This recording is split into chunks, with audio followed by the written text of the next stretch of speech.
because people who cannot see the image, they need maybe learning. They might need a browser which sort of speaks to show what this image is. Like this is a pancake with that, etc., etc.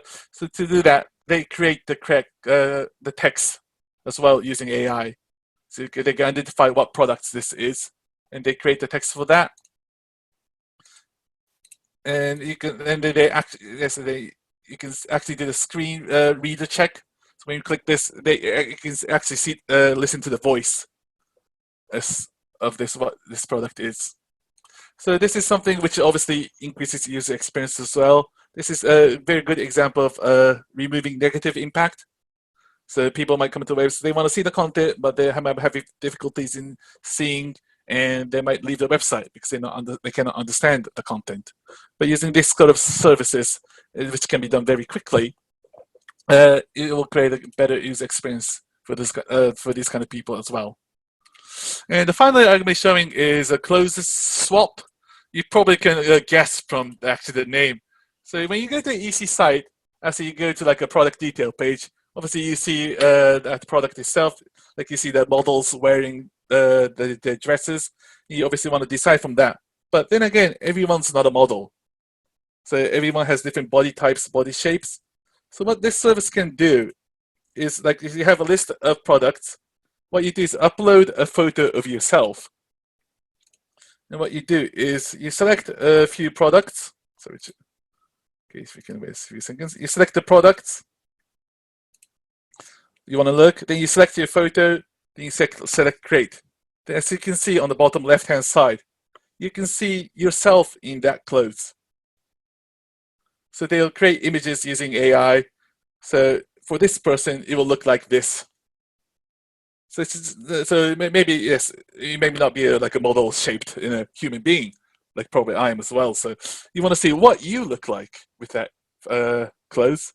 So this is a very good way of user experience as well, as you can see.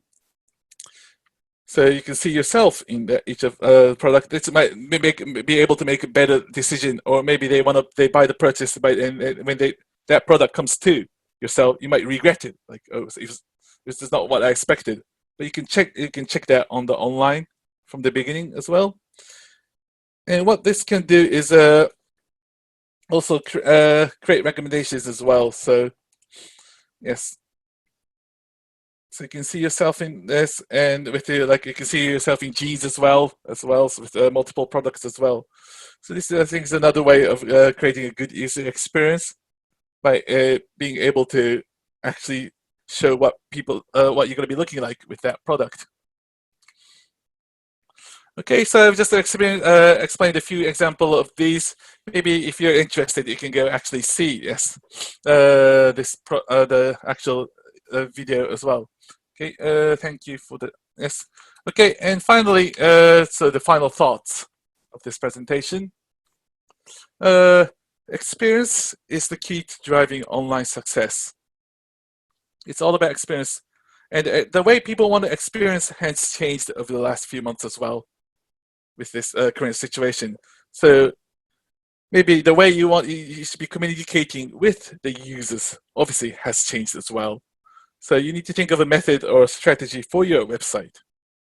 And to create experience, you need to know about the users, what users are thinking about, what they want, how they've changed, what their demand is, what their fear is, what excites them.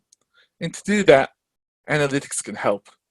Analytics can help identify and learn from users. It's the cheapest way, it's the best way.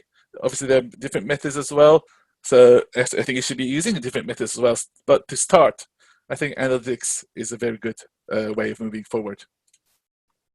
So what you can do from tomorrow, what you should be doing. Yes.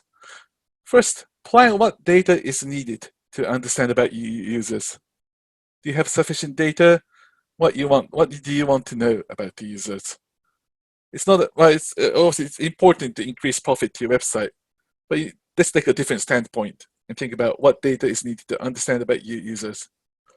Always have in mind how each action plan affects user experience. It's not about changing the button color to green to red. That's not important because that doesn't change user experience. What changes user experience? I'd explain that in the slides. Removing negativity, creating positivity, and communicating at the right time. One thing you should be doing as well is let's collect good user experience examples as a user yourself. Everyone's a user. And at the situation now, there are different ways. Lots of companies are trying to communicate with you in a different way from the normal circumstances.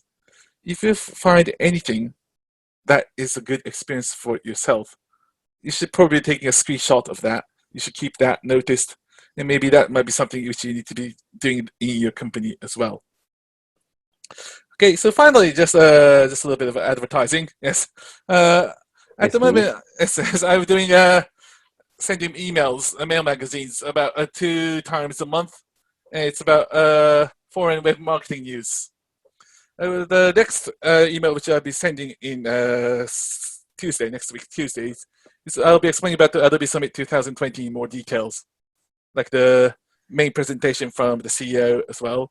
And the last few were like a current situation on marketing, English online marketing courses, latest subscription model.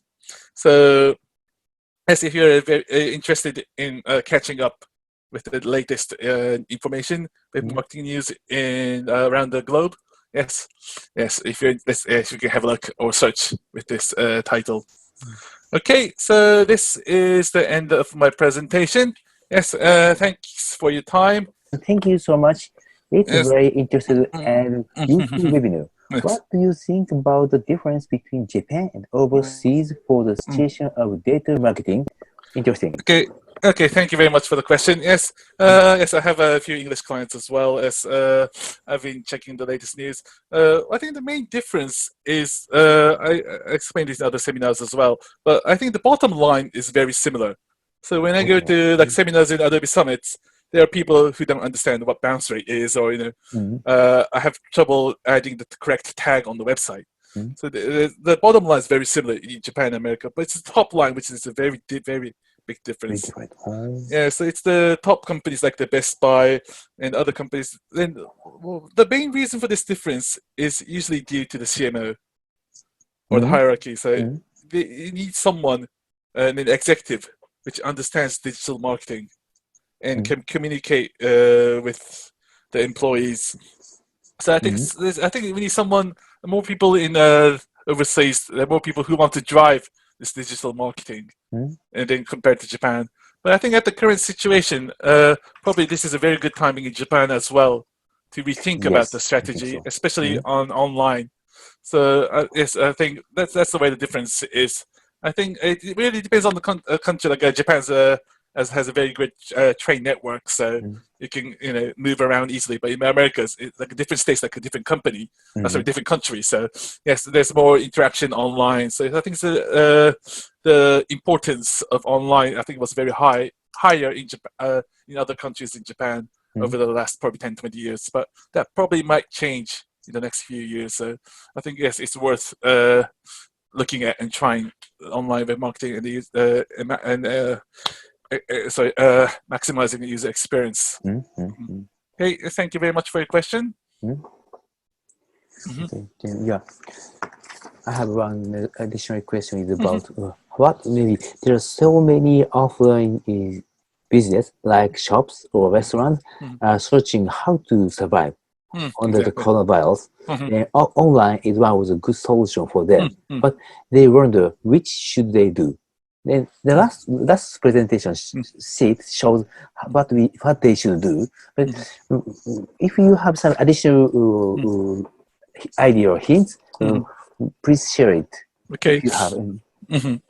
Yes. I think what we need to think about is obviously there's obviously like websites or social. There's different ways of communicating to the users. This probably need to think about two things. One thing is about obviously the current users. What sort of do they use social media? Do you have emails about the user? Like they have a membership system. You need to think about how you can reach the users. So maybe I think at the moment probably social. Yes, it's probably the best way at the moment. But or like Google My Business as well. I think lots of businesses are not using Google My Business at the moment. We can send the latest messages Is their shop open? Do they do delivery services? You can show that on the search result page at the moment. So even if you don't have a website, if you can use Google My Business, you'll be able to communicate with the users, like your current situation, because you can add photos as well. So that's might be one thing you should be looking at. And the second thing is that you need to be able to continue the action plan. So the best way is like maybe you want to use Facebook or Twitter, but it might not last. Like you maybe have difficulties updating the information. You probably need to think of the easiest way or the way you prefer of how you can continuously send message from your company. So I think it's the two things: being able to continue, being able to communicate with the users where the users are,